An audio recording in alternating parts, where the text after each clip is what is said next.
कांस्य युग,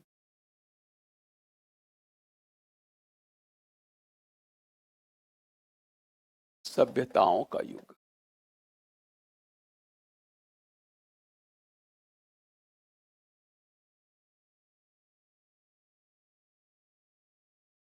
bronze as,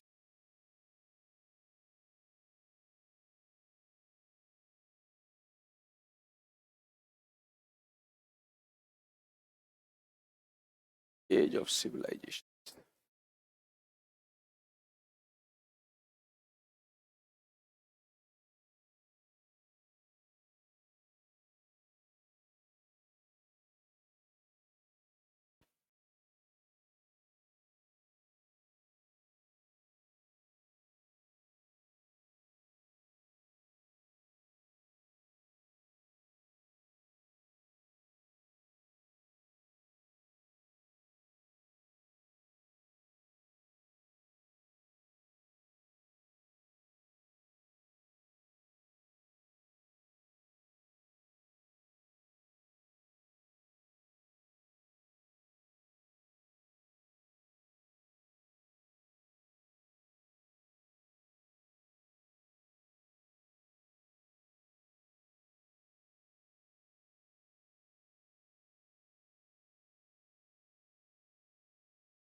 इससे क्वेश्चन प्राय एक क्वेश्चन आता है 2 साल पे 3 साल पे कभी कभी आ जाता है, कभी लगातार भी आ जाता है। लास्ट ईयर भी इस पे क्वेश्चन पूछ दिया था।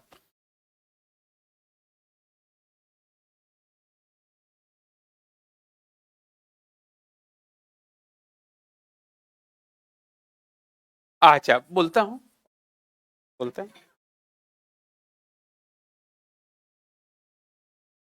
एक सेकंड बेटा, दरअसल बोलते बोलते हम भी थक जाते हैं ना, जरा सा।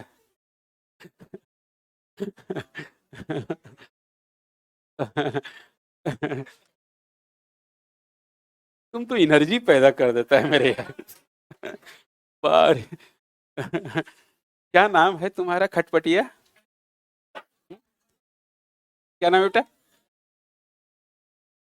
राकेश। राकेश ना, कोई बात नहीं, बहुत बढ़िया नाम है। नहीं नहीं, वो तो मैं ऐसे ही बोला। राकेश। राकेश, राकेश चांद को कहते हैं ना? चांद। वास्तविक में तुम चांद हो, हाँ सही बोल रहा है। अच्छा, नाम से भी व्यक्तित्व का प्रभाव पड़ता है, ध्यान रखना।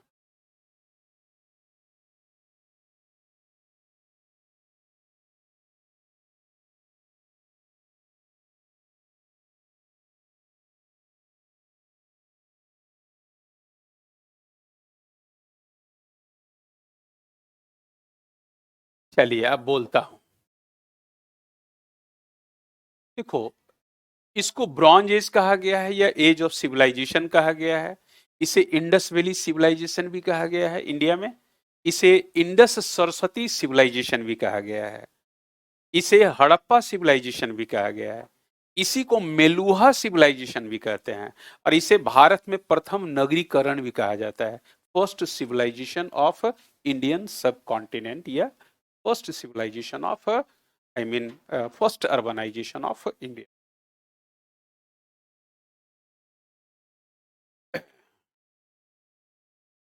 लिख लिया आप लोगों ने?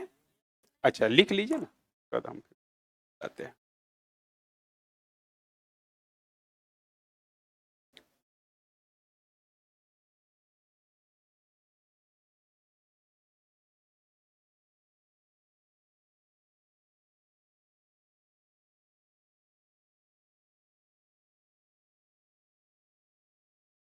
सिंगरौली, सिंगरौली पड़ जाता है, हमें लगता है यूपी का एरिया है सिंगरौली। तो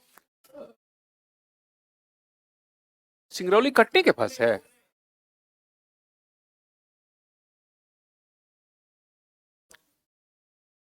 सिनौली कहो, सिंगरौली नहीं, सिनौली। ये बागपत जिला में पड़ता है, सिनौली, उत्तर प्रदेश। और यहाँ पे जो हमें अभी लेटेस्ट हुआ है, महाभारत कालीन और कुछ सिंधु घाटी सभ्यता के भी अवशेष मिलते हैं। हाँ, चैरियट्स मिला है, ठीक बोला था, सिनौली है वहां पे। चलिए, तो इसको आपने लिख लिया। अब जरा सा पहले इसको समझो और फिर मैं इसके बारे में लिखवाऊंगा सारा चीज। देखो, आपने पहले देखा कि तांबा का आविष्कार हुआ, तांबा की खोज किया, तांबा का प्रयोग किया जाने लगा। तो तांबा के ये लोग बर्तन बनाने लगे, तांबा का ये लोग औजार बनाने लगे। लेकिन तांबा होता क्या है, ये एक प्रकार का सॉफ्ट मेटल है। तो इसके जो औजार बनाया जाता था, ये डक्टाइल होता है, सॉफ्ट होता है। साइंस में आप लोग पढ़े होंगे। तो इसके जो औजार बनाए जाते थे वो बेंड कर जाता था। तो उस स्थिति में इसको लगा कि यार इसका तो बहुत बढ़िया औजार बन ही नहीं रहा है। तो इसमें इन लोगों ने क्या किया कि कॉपर के साथ इसमें टीन डाल दिया और ये क्या बन गया, ब्रॉन्ज। ये आपका साइंस का भी आपका मेटल की भाई, bronze is a mixture of copper and teen. और जब कॉपर और जिंक को मिला दोगे तो क्या बन जाएगा, ब्रास बन जाएगा। ठीक है, तो इस तरह से अब ये कॉपर और टीन जब मिला दिया तो it is stronger than copper. Bronze आपका थोड़ा मजबूत हो गया, तो इसके बर्तन भी बनाए जाने लगे, इसके औजार भी बनाए जाने लगे, इसकी मूर्तियां भी बनाया जाने लगा। और इस तरह से इस काल को क्या कहा गया, कांस्य युग, ब्रॉन्ज एज। और इसे क्या कहा जाता है, सभ्यताओं का युग भी। सभ्यताओं का युग मतलब कि during this period many civilizations were established and developed in different parts of the world।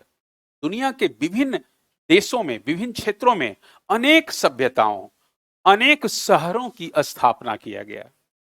Namely Mesopotamia civilization, it was developed between two rivers Euphrates and Tigris, situated at Baghdad in Iraq।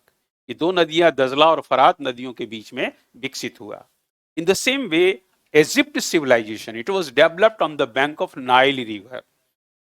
Chinese civilization, it was developed on the bank of Hangho river। And Indus Valley civilization, it was developed on the banks of Indus Saraswati rivers। तो भारत में, दुनिया में देखिए कि अब अनेक सभ्यताओं का विकास हुआ। जैसे आपने देखा मेसोपोटामिया की सभ्यता, मिस्र की सभ्यता नील नदी के पास, उसी तरह से चाइनीज सभ्यता हांगो नदी के तट पे, और भारत में सिंधु सरस्वती नदी के तट पर जो है आपका सिंधु घाटी की सभ्यता।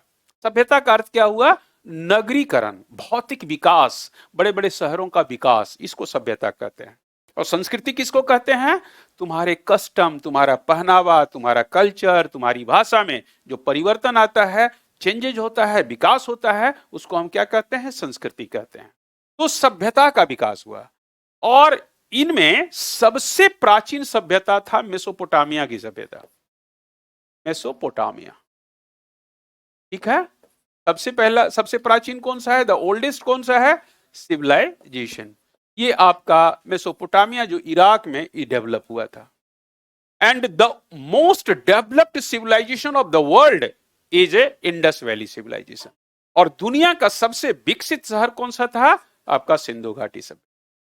तो जरा कल्पना करो, जिस जेम्स मिल ने हम जैसे लोगों को, हमारे भारतीयों को, उसने कहा कि ये असभ्य है, आपका असंस्कृत है, अनकल्चर्ड है, अनसिविलाइज्ड है, ये व्हाइट मेन्स बर्डन है। आपने देखा कि इस तरह की बातें कहा अंग्रेजों ने, जबकि उस समय हम सबसे ज्यादा सभ्य थे। पूरे दुनिया में सबसे पहली बार विकसित सभ्यता या शहर की स्थापना भारत में ही हुआ था।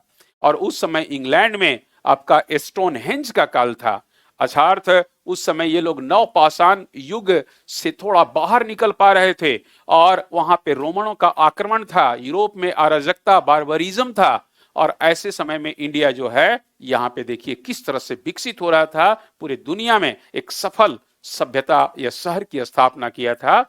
और ये एक ऐसी सभ्यता थी जो कि कॉस्मोपॉलिटन सिटी के रूप में ये स्थापित हुआ था।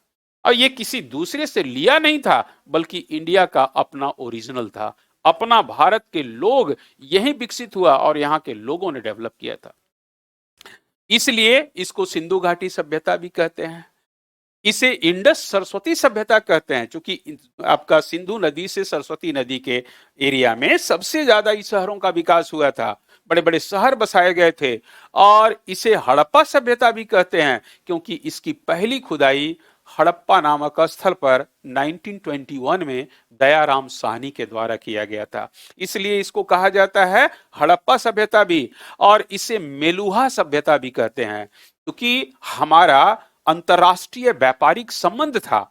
हम उस समय, हमारे पूर्वज अंतरराष्ट्रीय संबंध स्थापित किया था, व्यापारिक संबंध। और हमारा मेसोपोटामिया के साथ भी व्यापार होता था, इराक के साथ भी उस काल में व्यापार होता था।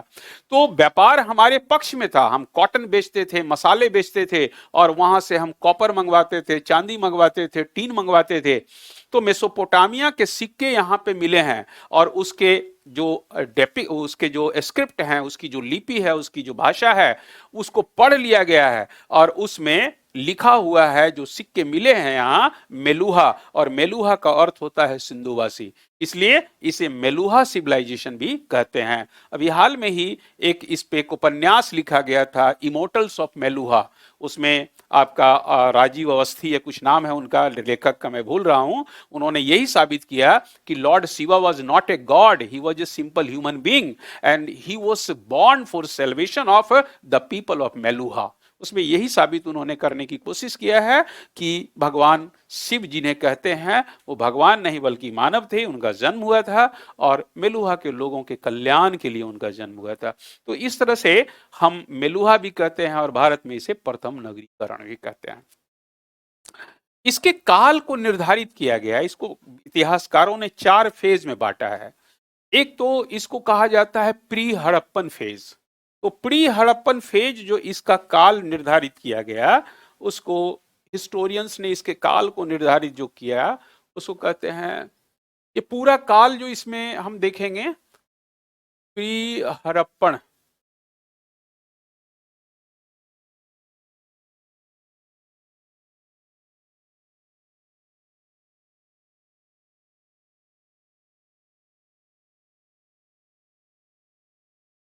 पूर्व हड़प्पा काल,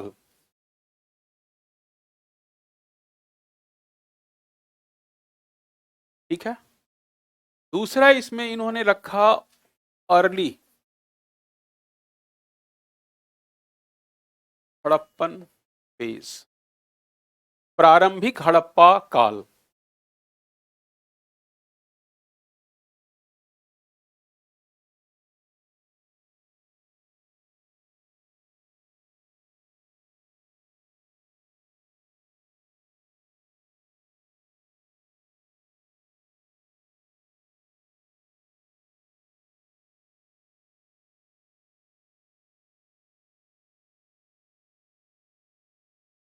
परिपक्व हड़प्पा काल,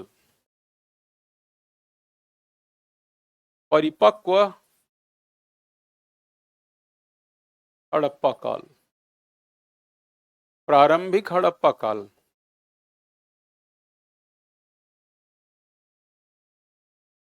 हड़प्पा काल, और यह है पूर्व हड़प्पा काल।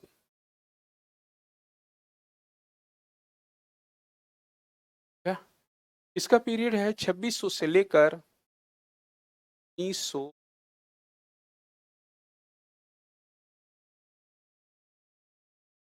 और लिटिल हड़प्पा पीरियड,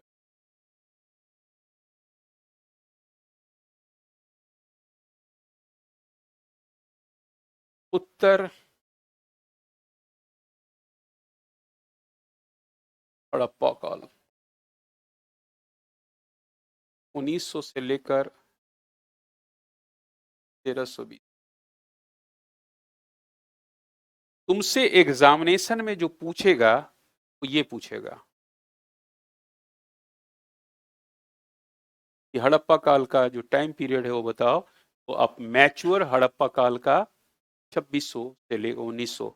लेकिन यदि तुम्हें पूरा प्री हड़प्पन से लेकर ऐसे पूछे, कभी फेज वाइज में बांट करके पूछ दे कि 4 फेज में कौन कौन सा है, तो पहला है प्री पूर्व हड़प्पा काल 3300, मतलब 3300 तक जो है वो पूर्व हड़प्पा काल है, मतलब हड़प्पा काल से पहले, जिसे हम कहते हैं ना कि कॉटन का प्रयोग प्री हड़प्पन पीरियड में हुआ, तो इसका अर्थ है कि वो आपका 3300 तक आपका मेहरगढ़ में पैदा होना शुरू कर दिया था, ऊपरी हड़प्पन है।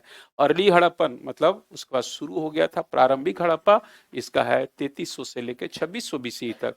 और फिर उसके बाद है मैच्योर, मतलब एकदम परिपक्व विकसित हो गया था सारा शहर, तो वो है आपका 2600 से 1900। और फिर उसके बाद शहर का धीरे धीरे विनाश होने लगा, पतन होने लगा, तो यह है 1900 से लेकर के आपका 1900 से लेकर के 1320 आते आते ये समाप्त हो जाता है। मतलब ये शहर का जो है धीरे धीरे पतन होता है। और इस तरह से हम देखते हैं कि ये आपके काल हैं, जिसमें सबसे इंपॉर्टेंट काल आपका ये है, क्योंकि ये आपसे एग्जामिनेशन में पूछेगा। ओल्ड एनसीईआरटी देखोगे तो उसमें 2500 से लेकर 1700 बीसी दिए हुए है, 1750 बीसी दिए हुए है। कार्बन डेटिंग के अनुसार तो पुराने हिस्टोरियन ने उसको किया है, वो आपका 2300 से लेकर 1750 किया है। लेकिन जब एनसीईआरटी देखोगे तो इसमें आपका आ जाएगा 2600 से लेकर।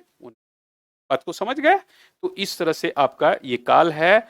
ये वास्तविक में जो मैच्योर्ड आपका हड़प्पा फेज का काल है वो 2600 से लेकर आपका 1900 इसी तक है। ओल्ड एनसीए न्यू एनसीईआरटी में है।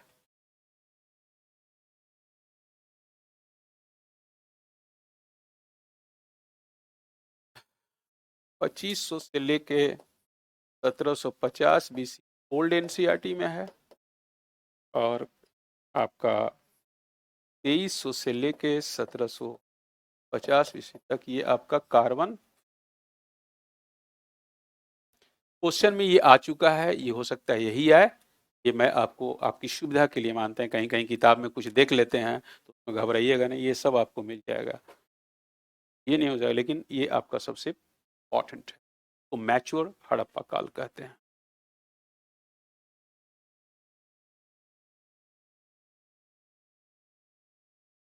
बात को समझ गए? इसमें कहीं कोई आप लोगों को परेशानी होगी तो मुझे पूछना।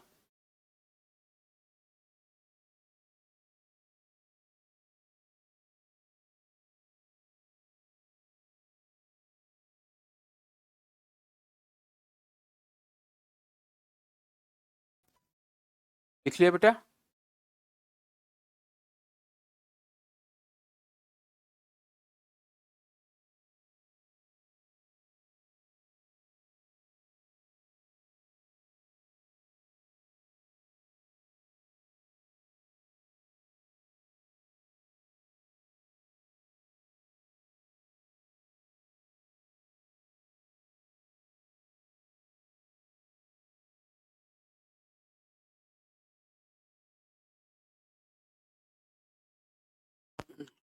चलें आगे बच्चों।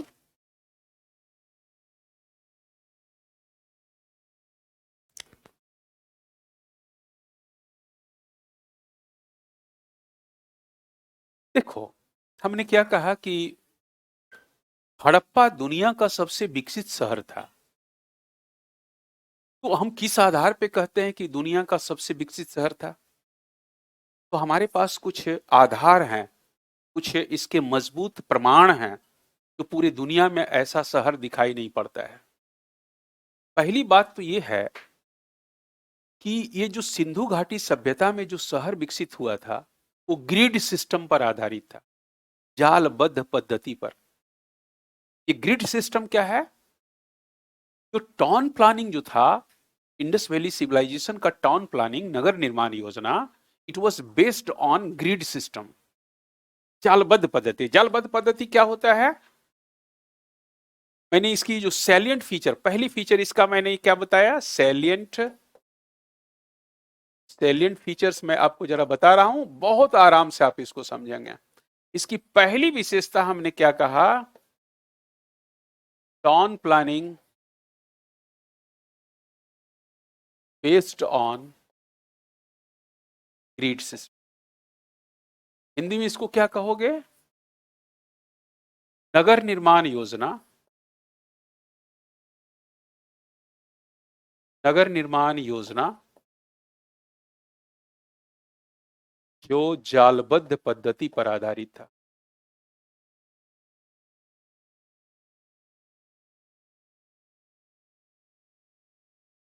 पर आधारित,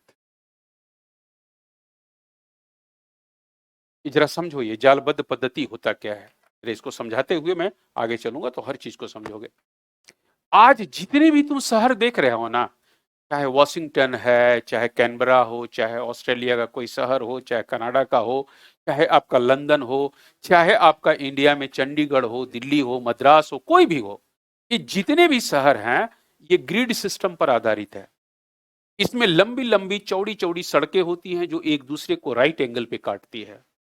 सड़क के दोनों किनारे बड़े बड़े मकान, बड़े बड़े आपके बिल्डिंग है, एडमिनिस्ट्रेटिव बिल्डिंग है, कॉलेज हैं, आपके यूनिवर्सिटीज हैं, आपके पार्लियामेंट हैं, सारी चीज आपके जो है डेवलप हैं, सरकारी गवर्नमेंट के ऑफिसेज हैं।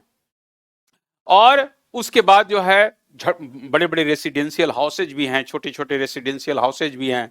और ये सारे मकान के जो गंदे पानी है उसको निकालने के लिए नालियां बना हुआ है, जो बड़े चैनल से, बड़े नाले से जोड़ दिया गया है और नालों को कवर्ड कर दिया गया है और गंदे पानी को शहर से बाहर निकाला जाता है। तो इसी प्रकार का हमारे पूर्वजों ने आज से 5000 वर्ष पहले इसी तरह का शहर को विकास किया था। उस समय भी लंबी लंबी चौड़ी चौड़ी सड़कें थी जो एक दूसरे के राइट एंगल पे, सही समकोण पे आपको काटती थी। शहर के दोनों तरफ मकान थे, बड़े बड़े बिल्डिंग थे, बड़े बड़े ग्रेनरी थे, बड़े बड़े कासल्स बने हुए थे, बड़े बड़े आपके कॉन्फ्रेंस हॉल बने हुए थे। और इस तरह से इसका एक यूनिकनेस था। दूसरी बात कि आज के समय में हम देखते हो कि सारा आपका ड्रेनेज सिस्टम कवर है, उस समय भी ड्रेनेज सिस्टम इसका कवर होता था, जो जल निकास प्रणाली था। तीसरी बात, उस आज के समय में हम पूरा शहर को प्रकाशमय स्ट्रीट लाइट से करते हैं, उस समय भी स्ट्रीट लाइट था। उस समय लैंप पोस्ट होता था जो तेल से उसको मसाल को जलाया जाता था। कर्मचारी होते थे, कम्युनिटी वाले होते थे, म्युनिसिपलिटी वाले होते थे, वो लोग 5 घंटा 6 घंटा तेल मसाल जला करके और शहर को प्रकाशित करता था।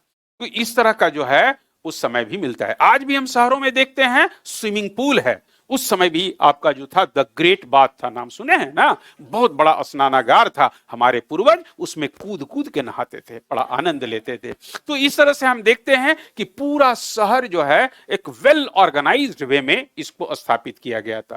तो ये किस आधार पर था? ग्रिड सिस्टम पर आधारित था। दूसरी इसकी विशेषता है ये, और ऐसा शहर पूरे दुनिया में हमको कहीं दिखाई नहीं पड़ता है। शहर हैं जो हमें खुदाई मिले हैं मेसोपोटामिया में, इजिप्ट में, सुमेरिया में, बेबीलोनिया में, हमें चाइना में, लेकिन इस तरह से विकसित शहर नहीं था। हमने इस तरह का एक व्यवस्थित, एक ऑर्गेनाइज्ड शहर ग्रिड सिस्टम पर आधारित आज से 5000 वर्ष पहले हमने विकसित कर लिया था। इसकी दूसरी विशेषता है बच्चों कि it was the only civilization where burned bricks were used in the construction of houses.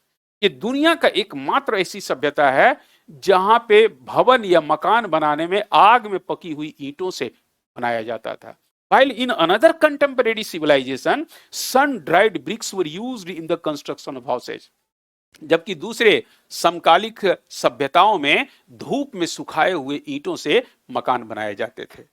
हमें बहुत कम, मेसोपोटामिया में आग में पकी हुई ईंटें हमें बहुत कम मिलते हैं, लेकिन और भी सभ्यताओं में आग में पकी तो मिलती ही नहीं है। तो यहां पे burnt bricks were used. Burnt bricks आग में पकी हुई ईंटों का प्रयोग किया जाता था भवन निर्माण करने में। बर्न्ट ब्रिक्स वर यूज्ड, आग में पकी हुई ईंटों का प्रयोग था। इसकी सबसे बड़ी बात है, burnt bricks were used in the construction of houses.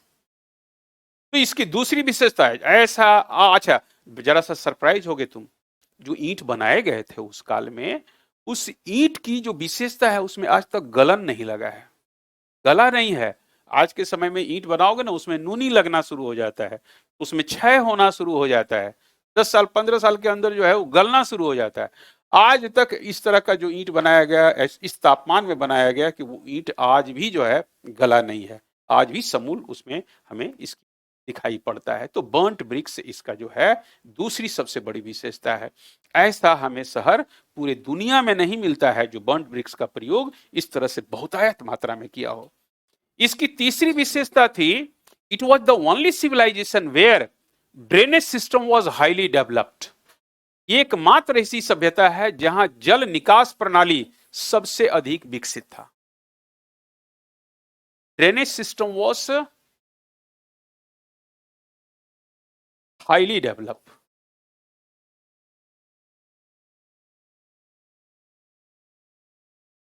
जल निकास प्रणाली, निकास प्रबंधन भी लिख सकते हो, प्रबंधन सबसे अधिक विकसित था इसका। ऐसा प्रबंधन कहीं नहीं मिलता है कि कवर किया हुआ हो, छोटे छोटे नालियों को बड़े नालों से जोड़ दिया गया हो। Only a few Crete civilization, Crete civilization है, वहां हमें थोड़ा सा इसका मिलता है, बाकी कहीं मिलता ही नहीं है। किसी भी शहर में हमें ड्रेनेज सिस्टम नहीं मिलता है। और इसकी जो चौथी इंपॉर्टेंट बात यह है कि water management of IVC was unique. जो जल प्रबंधन व्यवस्था था सिंधु घाटी सभ्यता का, वो बहुत ही अद्भुत था। सब लोगों को पानी मिले, सभी घर में पानी जाए, पानी की बर्बादी ना हो, पानी को कैसे संरक्षण किया जाए, सिंधु घाटी से हमें शिक्षा लेना भी चाहिए। आज जितने भी गांव के बड़े बड़े तालाब है, उसको इनक्रॉच करके हम लोग उसमें घर बना लिए। ग्राउंड वाटर आपका धीरे धीरे सूख रहा है, पता चला कि आप खेती में पनिये ने है नीचे। बिहार में भी शुरू हो गया है, पंजाब तो खत्म हो गया है, बैरन हो जाएगा कुछ दिन के बाद। मद्रास का भी आ रहा है कि पानी है ही नहीं है शहर में। वाजपेयी जी कहे थे ना कि आदमी जो है दुनिया में विश्व युद्ध जो होगा पानी के लिए होगा। पानी का इतना दुरुपयोग किया गया और पानी कैसे संरक्षित किया जाए इसको पता था। उसका वैल्यू, पानी का वैल्यू को उस समय भी जानता था। और यही कारण है कि 2021 में धौलावीरा का नाम आपने सुना होगा। 2021 में धौलावीरा को यूनेस्को ने विश्व धरोहर घोषित किया है। क्यों घोषित किया गया? क्योंकि वहां का जो वाटर मैनेजमेंट सिस्टम था वो यूनिक था। 16 रिजर्वायर्स मिले हैं, 16 जलाशय।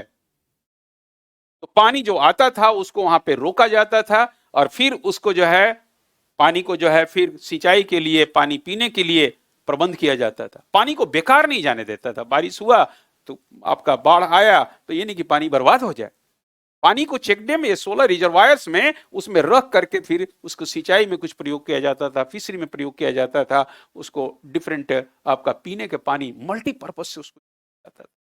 उसको देख करके उन्हीं साल से सोचो, यूनेस्को ने 5000 वर्ष पहले उस साइट को जो है आज उसे विश्व धरोहर घोषित। तो ऐसा पानी प्रबंधन पूरे हम विश्व में उस काल में नहीं देखते हैं। तो इसका यूनिक वाटर मैनेजमेंट सिस्टम,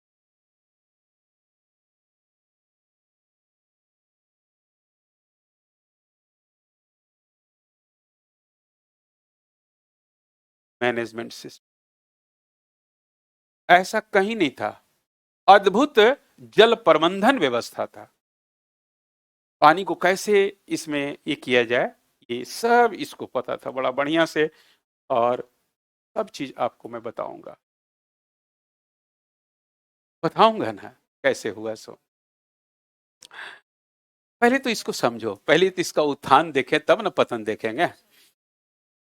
तो आपने देखा कि जल विकास इसका इतना डेवलप था। अच्छा, इसका जो नेक्स्ट इंपॉर्टेंट बातें ये हैं कि ये दुनिया का पहली ऐसी सभ्यता थी जहां पे कॉटन की खेती किया गया था। कॉटन एंड स्पाइसेस, मसाले की खेती। मसाले में क्या ये लोग पैदा करते थे? जिंजर, अदरक, और दूसरा क्या था? टर्मरिक, हल्दी। दुनिया में पहली बार अदरक और हल्दी की खेती इसी ने किया था। हमने पूरी दुनिया को हल्दी और अदरक खिलाने के लिए सिखाया। कपास सबसे पहले यही पैदा हुआ था।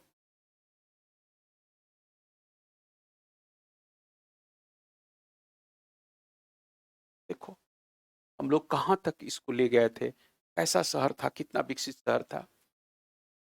और इसका नेचर जो था वो कॉस्मोपॉलिटन सिटी था। ये इसके बारे में कहता है कि ये कॉस्मोपॉलिटन इन नेचर, ये विश्व स्तरीय शहर था, विश्व स्तरीय शहर। इसका स्वभाव, इसका नेचर में क्या है? विश्व स्तरीय था, कॉस्मोपॉलिटन सिटी इन नेचर। ऐसा देखने से लगता है। कॉस्मोपॉलिटन का अर्थ ही होता है विश्व स्तरीय शहर। ऐसा शहर ये था, विश्व स्तरीय शहर। ऐसा पूरे हमें दुनिया में नहीं मिलता है इस तरह का शहर, और वो भी 5000 वर्ष पहले। आज भी इतना बड़े बड़े शहरों का विकास हो गया, लेकिन पानी को कैसे प्रबंधन किया जाए नहीं पता। थोड़ा सा इजराइल वाला डेवलप कर लिया है। इजराइल खारा पानी से भी जो है मीठा पानी बना लेता है। पानी का बहुत ही इरिगेशन में बहुत ही सीमित, और कितना सीमित प्रयोग किया जाए, जो है ना वो ड्रॉपिंग इरिगेशन उसी ने शुरू किया है। हाँ, ड्रॉप आउट, ये ड्रॉपिंग्स, हाँ ड्रॉप इरिगेशन। तो इस तरह से हम देख रहे हैं कि ये सारे शहर, और ये इंडिजीनियस शहर है। ये आपका सिविलाइजेशन कैसा था? ये भारत का मूल है, इंडिजेनस, इंडिजेनस सिविलाइजेशन है, यह शहर है। इंडिजेनस का अर्थ क्या हुआ? भारत का मूल शहर, स्वदेशी शहर है ये, स्वदेशी, स्वदेशी सभ्यता था। हमने कहीं से लिया नहीं है इसको। Mortimer wheeler, golden child, sir John Marshall, ये लोग कहते हैं कि हम इसको बोरोड किए हैं मेसोपोटामिया से, लेकिन हमने वहां से नहीं किया। यहां तक कि मैके ने कहा कि सुमेर सभ्यता से हम लिए। एक और भी आर्कियोलॉजिस्ट अंग्रेज था, मैके। ऐसा राव का नाम सुना होगा। एडी पुष्कर जैसे विद्वान थे। रामचंद्र नाम का एक और भी बहुत बड़े हिस्टोरियन। इसी तरह से आपका केएन शास्त्री, बहुत बड़े हिस्टोरियन। इन लोगों ने कहा कि आर्यों ने इसको बनाया, लेकिन वो भी साबित नहीं हुआ। अमलानंद घोष, जो कालीबंगा की खोज किया था, कालीबंगा की उत्खनन किया था, खोज तो किया था लुगी पियो तेसोतोरी, इटालियन था। तो जरा सा सोचो कि उन्होंने कहा कि ये कहीं का नहीं है, ये इंडिजीनियस है। ये खास करके बलूचिस्तान एरिया, जो कोट दिज्जी आपका था, आमरी था, सोथी था, ये सारे जो आप ताम्रपाषाण युग में छोटे छोटे शहर बसे थे, इसी शहर को धीरे धीरे धीरे ग्रेजुअली और स्लोली एक बड़ा शहर का रूप ले लिया। और इस तरह से ये एक इंडिजीनियस शहर था। ये भारत का स्वदेशीय शहर है, हम कहीं से बोरोड नहीं। अच्छा, तो इन तमाम चीजों के आधार पर हम कहते हैं कि ये दुनिया का सबसे विकसित शहर था। ऐसा शहर पूरी दुनिया में हमें देखने को नहीं मिलता है। तो इन चीजों के आधार पर हम कहते हैं कि ये, और ये देखो बड़ा सरप्राइज हो गए, ये 12,99,600 स्क्वायर किलोमीटर में फैला हुआ है। इससे भी अधिक, मोर देन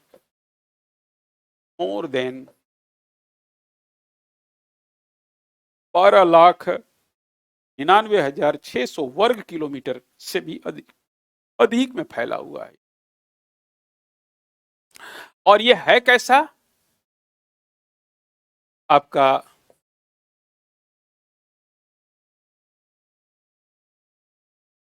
ट्रायंगुलर है, त्रिज्याकार है, त्रिज्याकार फैला हुआ है। ये कैसा है? ट्रायंगुलर है। इसका जो ये टोटल, इसका आपका एरिया कितना है, टोटल वर्ग क्षेत्र कितना है, टोटल एरिया, ये आपका मोर देन 12,99,000। और ये किस आकार का, इसका शेप क्या है, आकार क्या है? ट्रायंगुलर है। ठीक है। अच्छा मेरे बच्चों, ट्रायंगुलर मतलब त्रिज्याकार फैला हुआ है इस तरह से। और हम जब इसका ज्योग्राफिकल बाउंड्री देखते हैं, इसका ज्योग्राफिकल बाउंड्री देखते हैं, तो जरा सा आप देखिए, ये है नॉर्थ, ये है साउथ, ये है ईस्ट, ये है वेस्ट। ये यहां पे है आपका Manda, Manda Akhnoor district, Akhnoor district Jammu and Kashmir. Manda Akhnoor जिला जम्मू एंड कश्मीर। दक्षिण में आपका है दईमाबाद,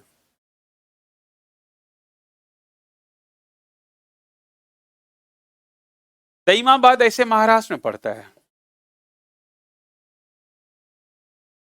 और एक इसी एरिया में दक्षिण में है भगवत राव,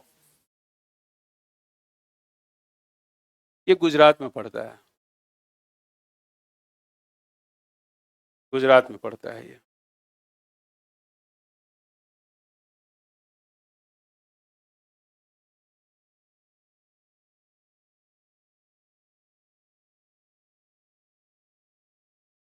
पहले एक ही था ये पूरा एरिया, तो ये कुछ विद्वानों ने भगवत राव एरिया को माना है, कुछ दईमाबाद। दक्षिण में आपका कहां तक फैला हुआ है? दईमाबाद महाराष्ट्र या भगवत राव तक। पूरब में आपका आलमगीर तक फैला हुआ है, आलमगीरपुर।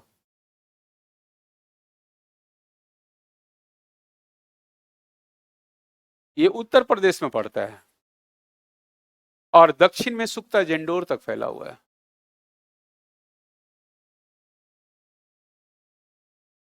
सुक्ता जेंडोर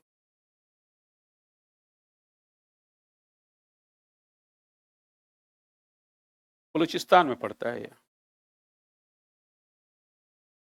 अब ये पाकिस्तान में है।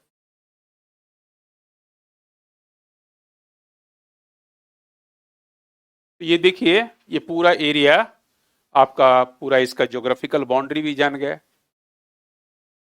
पूरब में आपका आलमगीरपुर यूपी, और पश्चिम में आपका सुक्ता जेंडोर बलूचिस्तान पाकिस्तान तक, और सुक्ता जेंडोर, हाँ जेंडोर, गेंडोर भी कहते हैं, कहीं जेंडोर कहते हैं, चलेगा, ठीक है। दो गेंडोर नहीं, जेंडोर, सुक्ता जेंडोर, कहीं गेंडोर लिख दिया है तो डोंट वरी, JANDOR, ठीक है। अच्छा, और उसके बाद उत्तर में आपका है मांडा, और दक्षिण में आपका है दहीमाबाद या भगवत राव। ये ऐसे फैला हुआ है ना, जिसे आप देखिए, तो ये आपका, ये पाकिस्तान एरिया है ना, तो ये ऐसे करके, ऐसे करके, ऐसे एरिया में फैला हुआ है, ऐसे गया हुआ है ना, ट्रायंगुलर बनता है ये त्रिज्याकार, मतलब पूरे इंडिया में नहीं है। इंडिया का तो ऐसे है ना, तो भी हो, हम नक्शा बनाना नहीं जानते हैं, तो हम एक बता दिए। तो ये एरिया में पड़ता है ये, ऐसे ट्रायंगुलर बन जाता है ये, ठीक है। तो चलिए अब हम जरा सा आगे चलते हैं। देख लिया आप लोगों ने कि कैसे ये है और क्या है, और अब हम आगे चलें।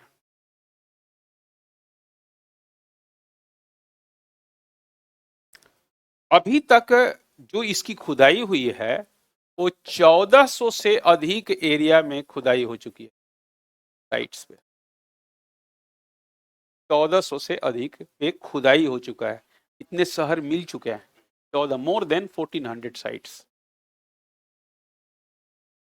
और खुदाई होते रहता है, अभी राखीगढ़ी में चल रहा है, खतिया में चल रहा है, बहुत जगह चल रहा है इसके शहर। तो इस शहर का खुदाई का श्रेय, इस शहर का खुदाई का श्रेय किसको जाता है? क्रेडिट किसको जाता है? अलेक्जेंडर कनिंघम को।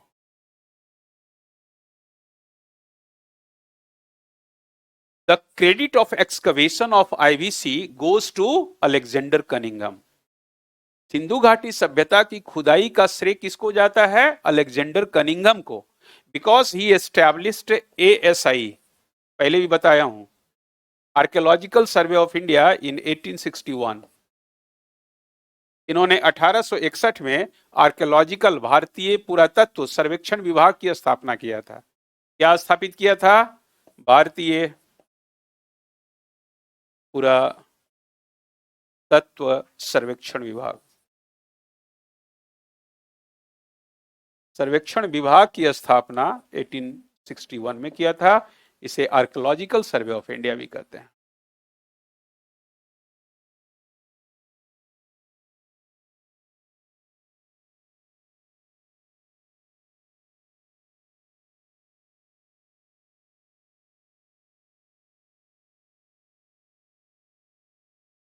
और फिर उसके बाद इसकी खुदाई प्रारंभ हो गया।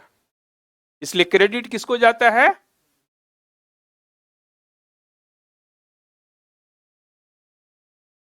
मेरे बच्चों,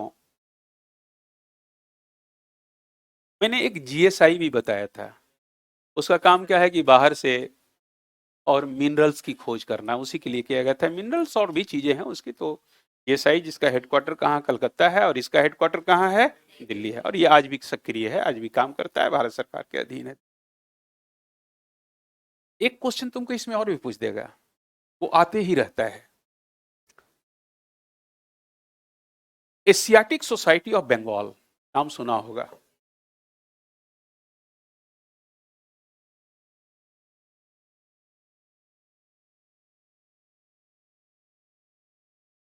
इसको इंडिया भी कर देना।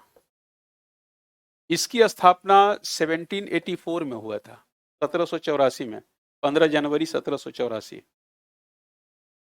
और इसके संस्थापक कौन थे? Asiatic society. अंग्रेजी वाला भी बच्चा, हिंदी वाला बच्चा भी एशियाटिक सोसाइटी ही लिखना। एशियाटिक सोसाइटी ऑफ बंगाल कब स्थापित हुआ है? 1784 में। और इसके संस्थापक कौन थे? Sir William Jones.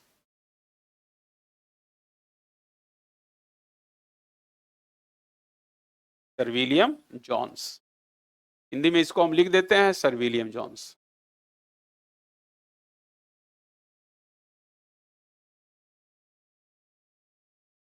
Sir William Jones.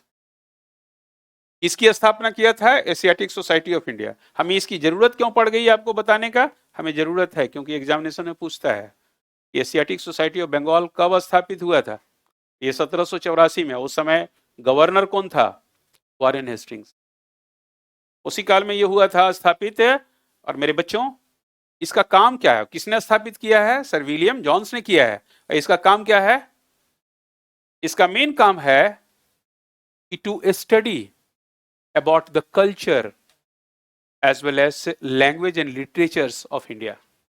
Bharat के जो प्राचीन भाषा, साहित्य और संस्कृति है उसका अध्ययन करना इसका काम था। जितने भी साहित्य, प्राचीन साहित्य थे, कैसे लिखा है, कौन भाषा में लिखा गया है, तो भारत के प्राचीन साहित्य, भाषा और संस्कृति का अध्ययन करने के लिए इस विभाग की स्थापना किया गया था। It was established to study language and literature and culture of ancient India. बात को समझ गए? तो इसके लिए इसकी स्थापना किया गया था। भारत के प्राचीन भाषा, साहित्य और संस्कृति का अध्ययन करने के लिए एशियाटिक सोसाइटी की स्थापना 1784 में किसके द्वारा किया गया था? Sir William John.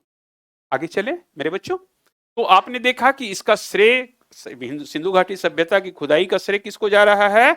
आपका अलेक्जेंडर कनिंघम को। So Alexander Cunningham is known as a father of Indian archaeology. इन्हें भारतीय पुरातत्व शास्त्र का, अलेक्जेंडर कनिंघम को क्या कहा जाता है? भारतीय पुरातत्व शास्त्र का जनक कहा जाता है। इन्हें क्या कहा जाता है? Father of Indian archaeology. Father of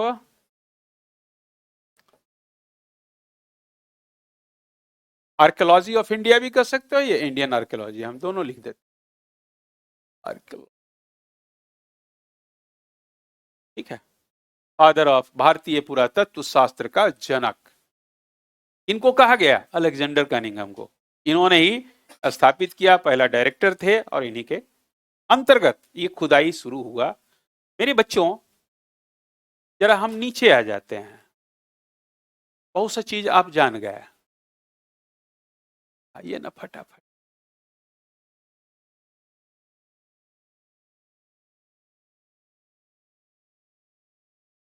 है प्लस कर इस, ये प्लस कर दें तो उड़ जाएगा सब।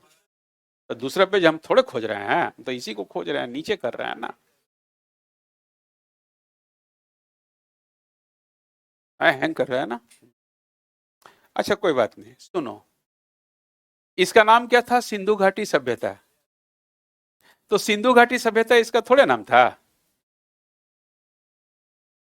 हड़प्पा सभ्यता तो वहां पहला खुदाई हुआ इसलिए कहा गया। तो इसको सिंधु घाटी सभ्यता नाम किसने दिया? तुम कैसे दोगे? बहुत गड़बड़ करता है। अब राकेश का नाम तुम दिए हो? राकेश के माता पिता दिए। तो इसके भी माता पिता थे। हाँ, वेरी गुड। इसका सिंधु घाटी सभ्यता जो नामकरण दिया था, सर जॉन मार्शल।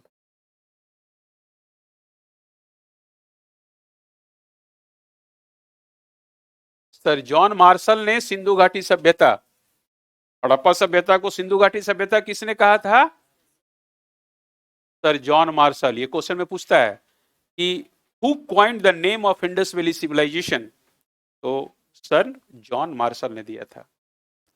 तो आपके दिमाग में आएगा कि इसका वास्तविक नाम क्या है, तो सिंधु सरस्वती सभ्यता, या इसे मेलुहा सभ्यता कहते हैं।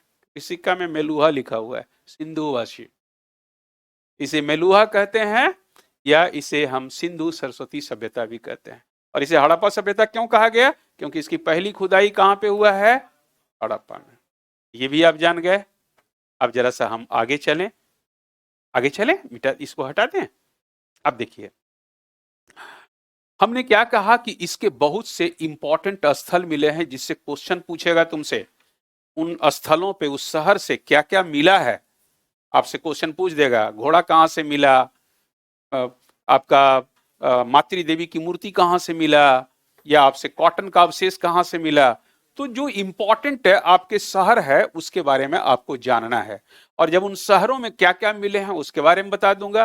फिर इनका इनका आर्थिक स्थिति, राजनीतिक स्थिति क्या था, आर्थिक स्थिति क्या था, सामाजिक या धार्मिक स्थिति क्या था, और इनका पतन कैसे हुआ, इन तमाम चीजों के बारे में आपको बताऊंगा। तो सबसे पहले हम इंपॉर्टेंट इसके शहर को देख लेते हैं।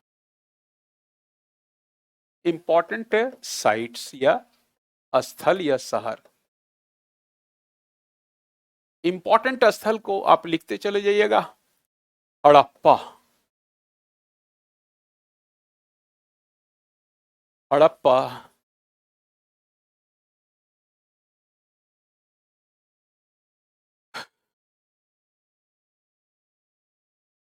मोहनजोदड़ो,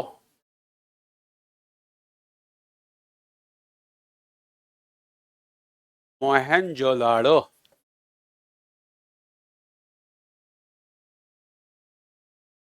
चंदहुदड़ो, चंदहुदड़ो,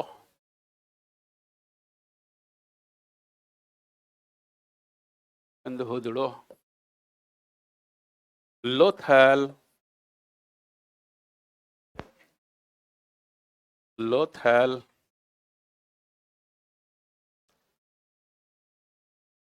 धोलावीरा, धोलावीरा,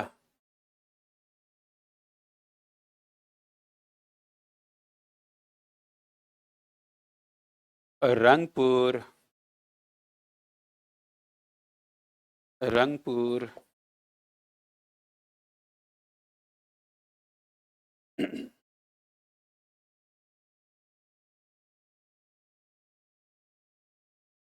खतिया, खतिया,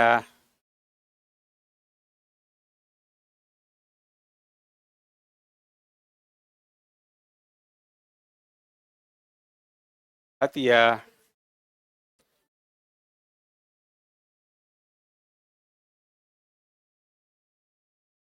कालीबंगा,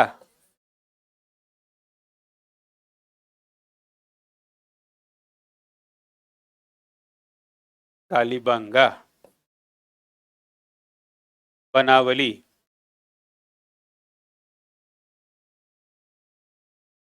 वही बनावली कहते हैं इसको।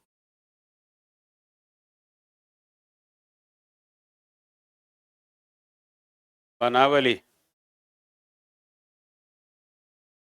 क्या क्या राकेश जी? माय डियर बच्चा। अच्छा कोई और नहीं।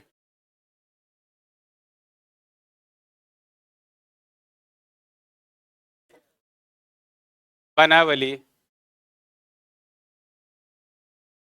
फिरना। फिरना।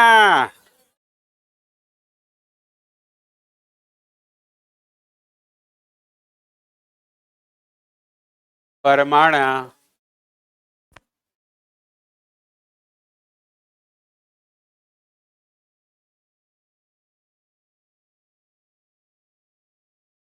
सुरकोतड़ा। सुरकोतड़ा। इसको सुक्ता दो भी कहते हैं। सुक्ता दो।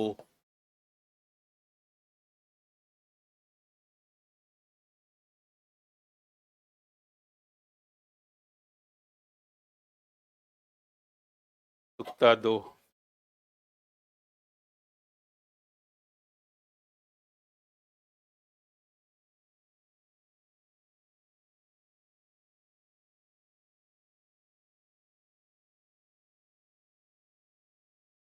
सुक्ता जेंडोर।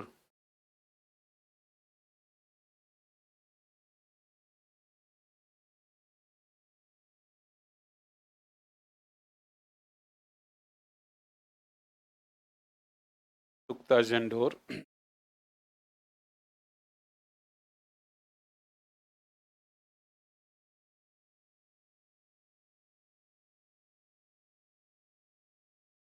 अल्लादीनो।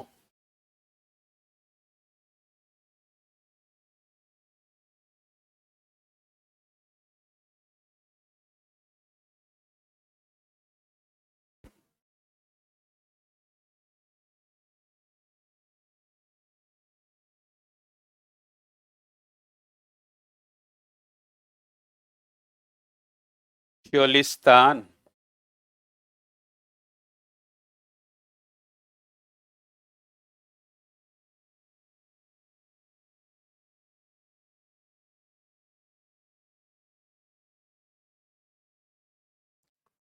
नेक्स्ट लिखना। राखी गढ़ी।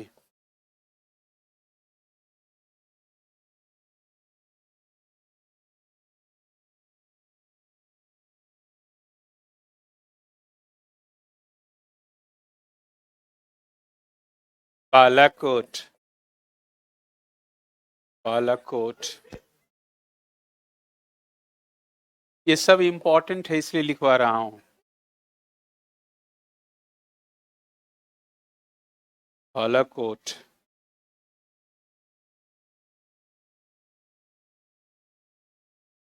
नागेश्वर।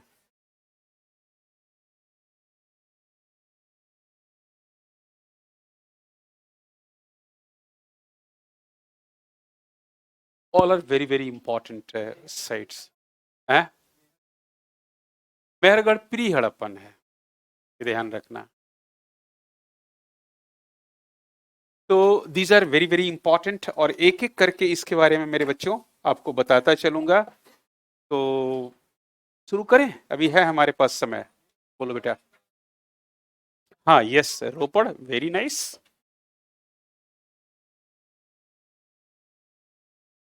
रोपड़। रोपड़।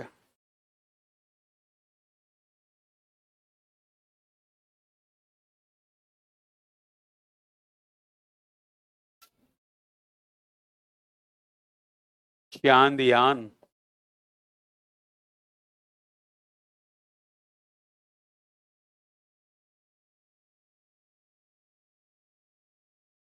कोट दीजिए। कोट दीजिए। आमरी है, कोट दीजिए नहीं, आमरी है। चांदयान, सिनौली। बहुत से हैं, कितना को तुमको बताऊं, जो इम्पोर्टेंट वही जानो ना। बहुत है। लोथल तो लिखवा दिया बेटा, सब हो गया है। तो शुरू करते हैं एक करके, एक तो कम से कम शुरू कर दें ताकि आपका समय भी है, 5 मिनट मेरे साथ बचे हुए हैं और 5 से 10 मिनट चलेगा, कोई बात नहीं, चलेगा। तो जरा सा देखो, सबसे पहले हम देखेंगे हड़प्पा, ठीक है। हड़प्पा को जरा सा देखो। हड़प्पा जो है ये it is situated on the left bank of Ravi river. ये रावी नदी के बाएं तट पे स्थित है। ये कहां पे स्थित है? रावी नदी के बाएं तट पे। प्रेजेंटली ये मोंटगोमरी जिला पाकिस्तान में स्थित है।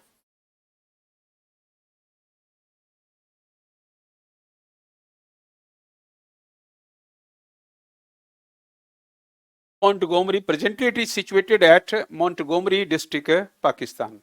मोंटगोमरी जिला पाकिस्तान में स्थित है।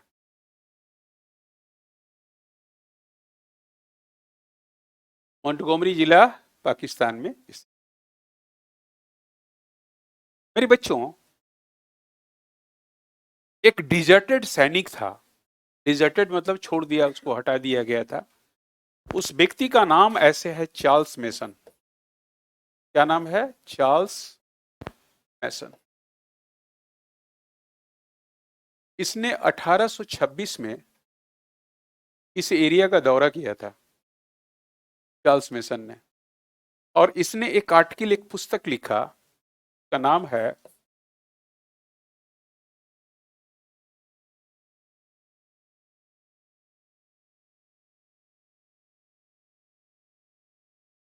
Narratives of various journey of Balochistan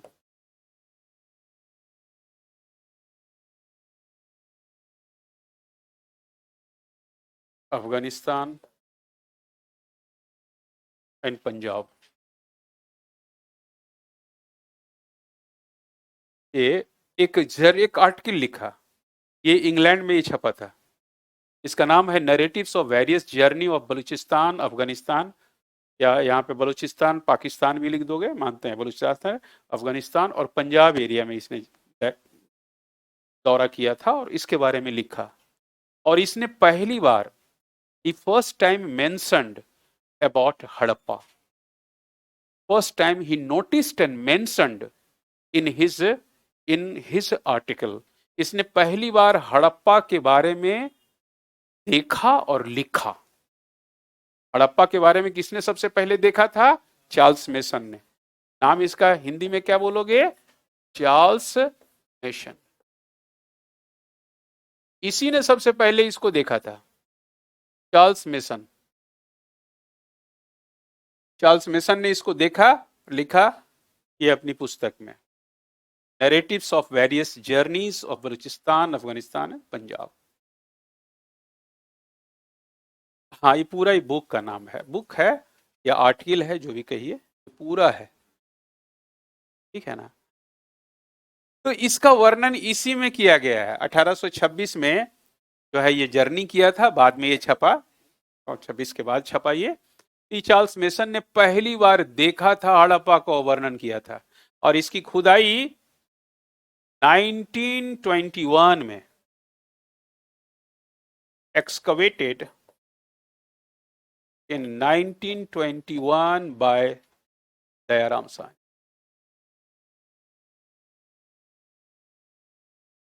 और इसकी खुदाई किसने किया? दयाराम साहनी ने।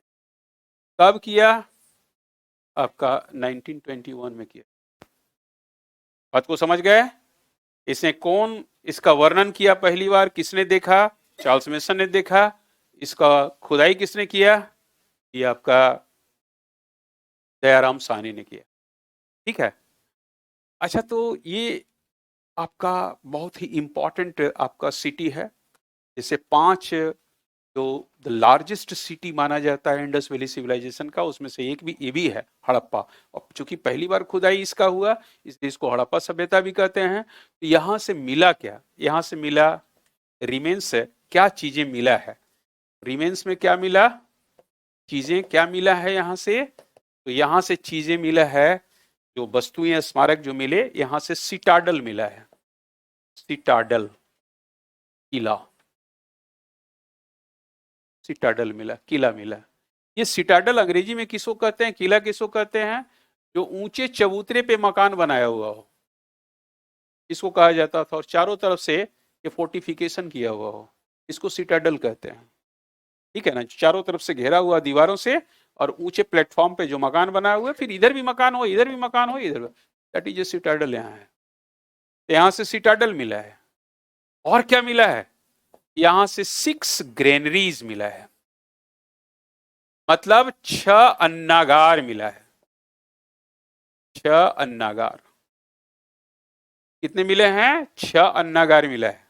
अच्छा, बड़ा सरप्राइज हो गए, हर अन्नागार जो है 15.23 इंटू आपका 6.09, लंबाई इसका है 15.23, और इसका क्या कहोगे, विड्थ बोलोगे या इसकी गोलाई, गोलाई को क्या कहते हैं, राउंडनेस, या इसका क्या है 6.09। ये 6 के 6 का यही है, इसकी लंबाई और इसकी गोलाई। ठीक है, 6 एक साथ मिले हैं, और 6 का 6 ग्रेनरीज का यही आपका, जब एनसीईआरटी पढ़ोगे तो आपको इसमें मिलेगा। अच्छा, तो चलिए आप देख लिए कि इसकी लंबाई कितना है, इसकी गोलाई कितनी है, और इसमें अनाज रखने का ये भंडार था। और क्या मिला है मेरे प्यारे बच्चों, यहां से और क्या मिला है, यहां से मिला है पत्थर का शिवलिंग, शिवलिंग, ये स्टोन का बना हुआ है, शिवलिंग मिला है, शिवलिंग। यहां से क्या मिला है, शिवलिंग। में यार लिखवा देते हो, लिख सकते हो, चलो शिवलिंग यहां से मिला है, शिवलिंग मिला है। और क्या मिला है, किस चीज का है, पत्थर का है शिवलिंग। यहां से और क्या मिला है माय डियर बच्चा, यहां से मिला है, यहां से मिला है आपका statue of women, statue of women.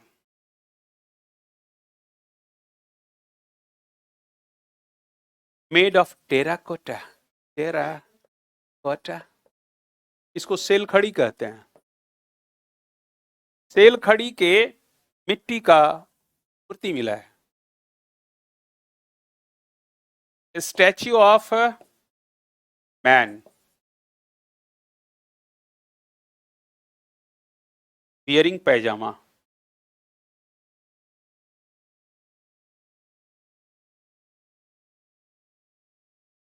पैजामा पहना हुआ मानव का स्टैच्यू मिला है, मानव का स्टैच्यू मिला है। मेरे बच्चों, बहुत सी चीजें लिखवाना है, लेकिन समय का अभाव होने जा रहा है, 9:50 हो रहा है, मैं अब आप लोगों को छोड़ रहा हूं। नहीं, आग में पकी हुई मिट्टी की मूर्ति को कहा जाता है टेराकोटा, इसको सेल खड़ी भी कहते हैं, सेल खड़ी। तो हाँ बोलो, ये भी टेराकोटा का है, ये भी आपका सेल घड़ी का ही है, सेल घड़ी, आग में पकी हुई मिट्टी की मूर्ति। तो आज यहीं तक रहने दीजिए, नेक्स्ट क्लास में